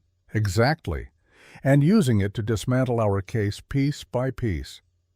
I looked back at Sarah, exhausted and pale, holding Grace against her chest, looked at that tiny baby fighting for every breath. And something hardened in me. "No," I said quietly. "He's not getting away with this. Eli, there's nothing we can do right now. We need to wait for the official records from Nashville, build our case properly." "How long will that take? 2 days? Maybe 3? "We don't have 3 days. Voss is going to keep picking off witnesses, keep building his counter-narrative. By the time your records arrive, there won't be anyone left willing to testify." "So what do you suggest?" I thought about it. About Voss sitting in his office, confident in his power. About all the people he'd hurt over the years. About Anna dying because I hadn't been there. About Sarah nearly dying in childbirth because of the stress he'd caused. "I'm going to end this," I said. "Tonight." "Eli, no. If you go after Voss now, you'll just prove everything he said about you. That you're dangerous, unstable, a murderer." "I'm not going to kill him. I'm going to make him confess." Hale stared at me. "And how exactly do you plan to do that?" "By giving him what he wants. Me." The plan was simple. Maybe too simple. But sometimes simple was all you had. I would go to Voss's office that night, tell him I wanted to make a deal. That Sarah was too weak to fight anymore, that the baby's early birth had changed everything, that I was willing to convince her to take his money and sign his agreement if he'd drop all charges and leave us alone. Voss would never believe I'd give up that easily. But his ego would make him think he could manipulate me, get me to admit something incriminating, maybe even get me to attack him, giving Coleman justification to shoot me on sight. What Voss wouldn't know was that Marshal Hale would be listening outside the window, that Joseph would be positioned across the street with a borrowed rifle, that Doc Caldwell would be nearby with his medical bag and a derringer, just in case. Sarah hated the plan. "It's too dangerous," she said from the bed, Grace sleeping fitfully against her chest. "Voss isn't stupid. He'll know it's a trap. He'll suspect it's a trap. But his arrogance won't let him believe I could actually outsmart him. That's what we're counting on. And if you're wrong, if he just has Coleman arrest you the moment you walk in, then Hale steps in. Federal authority. It'll be messy, but legal." "Messy, that's reassuring," her voice broke. "Eli, I just gave birth. I can't lose you now. Not when we're so close." I sat on the edge of the bed carefully, not wanting to jostle Grace. "You're not going to lose me, I promise." "You can't promise that." "No, but I can promise I'll fight like hell to keep it from happening." Sarah reached out with her free hand. I took it, feeling the strength still in her grip despite everything she'd been through. "When this is over," she said quietly, "when Voss is dealt with and we're safe, I want you to know something." "What?" "I love you. I know it's too soon. I know it doesn't make sense, but I do. And if something happens to you tonight, I needed to say it at least once." The words hit me like a physical blow. Love. I hadn't heard that word directed at me in 2 years. Anna's face flashed through my mind. Her smile, her laugh, the way she used to say those words like they were the easiest thing in the world. And here was Sarah saying them now, not to replace Anna, but to pull me back into the world of the living. "Sarah, The words stuck in my throat, not because they weren't true, but because saying them out loud meant admitting I'd moved on, that the guilt I'd carried for 2 years didn't own me anymore. "You don't have to say it back. I just needed you to know." But I did need to say it, because it was true, because she deserved to hear it, because some things were worth the risk of being hurt again. "I love you too," I said, and felt something break open inside me, something that had been frozen for too long. Don't know when it happened exactly. Maybe when you fixed my jacket, maybe when you stood up to Voss in that courtroom, maybe the first time I heard you scream on that mountain. But it's real, and it's why I have to do this, because I won't let him take anyone else I love. Sarah pulled me closer, and I kissed her, gentle and careful because of Grace between us. A kiss that tasted like tears and hope and promises. "Come back to me," she whispered against my lips. "Always." "Come back to me," she whispered against my lips. "Always." I pulled back and looked at her seriously. "Doc Caldwell and Martha are staying here with you and Grace. If anyone tries to come through that door who isn't me, Joseph, or the marshal, Doc's got his derringer and Martha's got her shotgun. They know how to use them." "You think Voss might send someone here while you're gone?" "I think Voss is desperate. Desperate men do stupid things, but you'll be protected, I promise." Sarah nodded, though fear still shadowed her eyes. I left as the sun was setting, walking through Gatlinburg's streets with my rifle slung over my shoulder. People watched from windows. I could feel their eyes tracking me. The mountain man, the killer, walking toward whatever end was waiting. Voss's office was lit up against the gathering dark. I could see him through the window, sitting at his desk, reading papers. Always papers. As if the weight of his crimes could be buried under enough legal documents. I climbed the steps and knocked. "Come in, Mr. Thorne. I've been expecting you." Of course he had. I pushed through the door to find Voss pouring 2 glasses of whiskey. He slid one across the desk toward an empty chair. "Please sit. We have much to discuss." I sat but didn't touch the whiskey. "I came to talk about your offer, the $20,000 for Sarah." "Did you now? And what changed your mind? Last time we spoke you seemed quite determined to fight." "Sarah nearly died tonight. Giving birth. Baby came 2 months early because of all this stress. When I saw her lying there, saw how close I came to losing her, I realized some fights aren't worth it." Voss studied me with those calculating eyes. "And you think you can convince her to take the money? To sign the agreement? I think she'll do whatever keeps her baby safe, and right now that means ending this. How pragmatic. Voss sipped his whiskey. But forgive me if I'm skeptical. You don't strike me as a man who gives up easily. I'm a man who learns from his mistakes. I didn't protect Anna, got her killed because of my pride. I won't make that mistake with Sarah. Ah, yes, Anna, your late wife. Tell me, Mr. Thorne, do you still blame yourself for her death? Every day. Even though you know I was responsible, that my men killed her? I felt my hands tighten on the chair arms, forced myself to relax. You said things got out of hand, that it was an accident. Did I? Voss smiled. I don't recall saying that exactly. I recall suggesting it might have been an accident. But between you and me, in the privacy of this office, we both know the truth, don't we? What truth is that? That I ordered her death, specifically, deliberately, because you refused to sell me land I wanted, because you had the audacity to tell me no. He leaned forward. I sent those men to your cabin with explicit instructions. Hurt her enough to change your mind. And if she died in the process, well, that would change your mind even faster, wouldn't it? Outside the window, I knew Marshal Hale was listening to every word. Knew this was the confession we needed. But hearing it out loud, hearing Voss admit so casually to murdering Anna, made something snap inside me. I stood up, hand moving toward my rifle. Voss didn't flinch. Go ahead. Shoot me. Prove everyone right about you. Prove you're nothing but a murderer who belongs on a gallows. You killed her. I did, and I'd do it again if I had to, because men like you need to learn their place. You don't tell people like me no. You don't interfere with our plans. You accept what we offer and be grateful for it. I'm going to see you hang for this. Are you? With what proof? Your word against mine? We're alone in this office, Mr. Thorne. No witnesses. And I'll simply deny everything. Say you came here threatening me, that I feared for my life. That's when Marshal Hale kicked in the door, gun drawn. Federal Marshal, you're under arrest, Judge Voss, for conspiracy to commit murder, fraud, witness intimidation, and about 6 other charges I'll think of before we get to Nashville. Voss's face went pale, then red. You were listening. You set me up.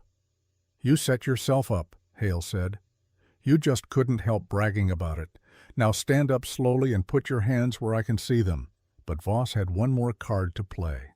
He stood, hands rising, then grabbed a bell from his desk and rang it hard. The back door of the office burst open. Sheriff Coleman and 4 deputies rushed in, guns drawn. Sheriff, Voss said smoothly, this man just threatened to kill me. The marshal appears to be helping him. I want them both arrested. Coleman grinned. My pleasure, Judge. You're interfering with a federal arrest, Hale said. That's a felony. Don't know what you're talking about, Marshal. All I see is 2 men threatening an elected judge. Now drop your weapons, or we drop you. I looked at the odds. 7 of them, 2 of us, in a small room with no cover. This was about to get bloody. Then Joseph's voice came from the doorway. I wouldn't do that if I were you, Sheriff. Joseph stood there with his rifle aimed at Coleman's back. Behind him, I could see Doc Caldwell with his Derringer. And behind them, a crowd was gathering. Martha Hayes, the Wilson family. The other families, Voss had cheated. All of them armed, all of them angry. Seems like the whole town's got something to say about this, Joseph said. You really want to start a gunfight with all these witnesses? Coleman's confidence wavered. This is official business. This is corruption, Martha said loudly. We all heard what the judge said, heard him admit to murder, to fraud, and we're done pretending we don't see it. One of Coleman's deputies lowered his gun, then another. They might be willing to follow orders, but they weren't willing to die for a lost cause. Coleman looked at Voss. Voss's mask had finally cracked completely. He looked old suddenly, tired, beaten. It's over, Sheriff, Hale said quietly. You can surrender peacefully, and maybe I'll put in a word with the prosecutor, or you can fight, and we'll add your name to the list of people going to prison. Coleman's gun hand dropped. We surrender. Marshal Hale moved quickly, cuffing both Voss and Coleman. The deputies gave up their weapons without protest. Within minutes, it was done. Marshal Hale moved quickly, cuffing both Voss and Coleman. The deputies gave up their weapons without protest. Within minutes, it was done. As Hale secured the prisoners, I asked, "What about Eleanor Voss, Voss's wife? She was involved in all this too." "Already handled," Hale said. "Arrested her 2 days ago in Nashville. She's dying of cancer, confessed to everything. Ordering the attack on your wife, orchestrating the land fraud, all of it. She's cooperating with federal prosecutors in exchange for dying in a hospital instead of a cell." The news should have brought satisfaction. Instead, I just felt tired. So she gets away with it, gets to die comfortable. She gets to die knowing everyone knows what she did. Sometimes that's the only justice we get. Hale paused. But her testimony puts the final nail in Voss's coffin. He's going away for the rest of his life. The man who'd owned Gatlinburg, who'd killed and stolen and corrupted for years, was in chains. The man who'd owned Gatlinburg, who'd killed and stolen and corrupted for years, was in chains. I walked out of that office into the cold night air and just breathed. It was over. Actually over. Joseph clapped me on the shoulder. "You did it. We did it." Martha was already organizing the crowd, sending people home, talking about what came next. She caught my eye and nodded. Respect. Acknowledgement. I'd been an outcast in this town for 2 years. Now I was something else. Part of the community again. I walked back to the boarding house in a daze, climbed the stairs to Sarah's room, pushed open the door. She was awake, sitting up in bed with Grace in her arms. When she saw me, her face broke into the most beautiful smile I'd ever seen. "You're alive." "I'm alive." "Did it work?" He confessed. To everything. Hale arrested him. "It's over." Sarah started crying. Not sad tears, relief, joy, the release of tension she'd been holding for months. I crossed the room and sat beside her carefully, looked down at Grace, sleeping peacefully now, her tiny chest rising and falling steadily. "She's beautiful," I said. "She is. Doc says she's going to make it, says she's stronger than she looks. Like her mother." Sarah leaned her head against my shoulder. "What happens now?" "Now Voss goes to trial. The other families get their land back. Life goes back to normal, or as normal as it can be." "And us?" I thought about that. About the future that had seemed impossible just hours ago. About Sarah and Grace and the life we could build together. "I was thinking," I said slowly, "maybe I don't go back to the mountain. Maybe I stay here. Open a carpentry shop. Help you with the dress shop you wanted to start. Help raise Grace." "You want to be a father to her? If you'll let me. I know I'm not William. I know I can never replace him. But I love you, Sarah. And I already love that little girl. If you'll have me, I'd like to try." Sarah kissed me then, soft and sweet and full of promise. "I'll have you," she whispered, "for as long as you'll stay." "Then I guess I'm staying." Grace stirred in Sarah's arms, making soft baby noises. Sarah adjusted her gently, and I found myself reaching out to touch one tiny hand.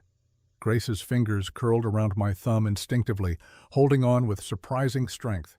And just like that, I wasn't alone anymore. 3 months later, spring came to the Smoky Mountains like a promise kept. The snow melted from the high passes. Dogwood bloomed white against the dark forest. Gatlinburg came alive with new energy, new hope. Judge Harlan Voss was convicted on 17 counts of fraud, 4 counts of conspiracy to commit murder, and multiple counts of witness intimidation and corruption. Eleanor Voss, who died in federal custody 3 weeks after her arrest, had provided testimony that sealed his fate. Her confession to ordering Anna Thorne's murder meant Voss faced conspiracy charges for that crime as well. He was sentenced to 25 years in federal prison. Sheriff Coleman got 10 years. The deputies were fired but avoided prison by testifying against their bosses. All the families who'd been cheated got their land back. The federal government compensated them for lost income and damage. A new judge was appointed, honest this time. A new sheriff was elected. Gatlinburg was learning to be a real town again instead of one man's private kingdom. Sarah's dress shop opened on Main Street, right next to my carpentry business. We lived in rooms above the shops, a family now, me, Sarah, and Grace, who was thriving. She'd gained weight, gotten chubby and pink and impossibly cute. When she smiled, which was often, it felt like the sun coming out. We got married in June, a simple ceremony in the church with the whole town as witnesses. Joseph served as my best man. Martha stood with Sarah. Doc Caldwell gave Sarah away since her own father had disowned her for refusing to return to Charleston. Grace was there too, dressed in white lace that Sarah had sewn herself, held by Martha during the ceremony. When the Reverend pronounced us husband and wife, Grace made a happy gurgling sound, and everyone laughed. That night, after the celebration ended and we were alone in our home, Sarah and I stood at the window looking out at the town. "Do you ever miss it?" she asked. "The mountain, the solitude." "Sometimes," I admitted. "But this is better, having people, having purpose, having you. We're building something here, the three of us, something real, something that'll last." Grace was asleep in her cradle nearby, her tiny snores the most peaceful sound in the world. Sarah's hand found mine, our fingers interlacing naturally. "I never thought I'd be happy again," Sarah said quietly. "After William died, I thought that was it, that I'd just exist until I didn't. But you changed that. You showed me that life goes on, that love can happen more than once, that second chances are real. You did the same for me. I was dead up on that mountain, just breathing but not living. You brought me back." We stood there in comfortable silence, watching our town sleep, listening to our daughter breathe. Tomorrow would bring new challenges, a business to run, a child to raise, a community to be part of. But tomorrow was tomorrow. Tonight, we had this moment, this peace, this love that neither of us had expected but both of us needed. The mountains still stood outside our window, eternal and strong. But they weren't a hiding place anymore. They were just mountains, beautiful and wild, and part of the landscape we called home. I'd climbed them to escape life.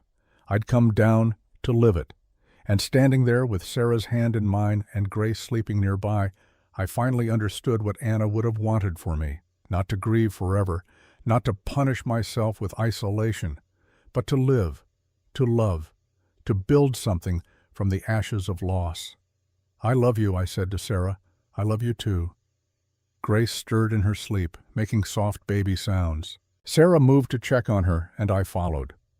We stood together looking down at this tiny person we'd created a family around, this little girl who'd brought us together and given us both a reason to keep fighting. "She's going to have a good life," Sarah whispered. "We'll make sure of it. The best life we can give her." Outside, the night was clear and full of stars. Inside, our home was warm and safe and filled with love. It wasn't perfect. Nothing ever was, but it was ours. And that was enough, more than enough. It was everything. The end.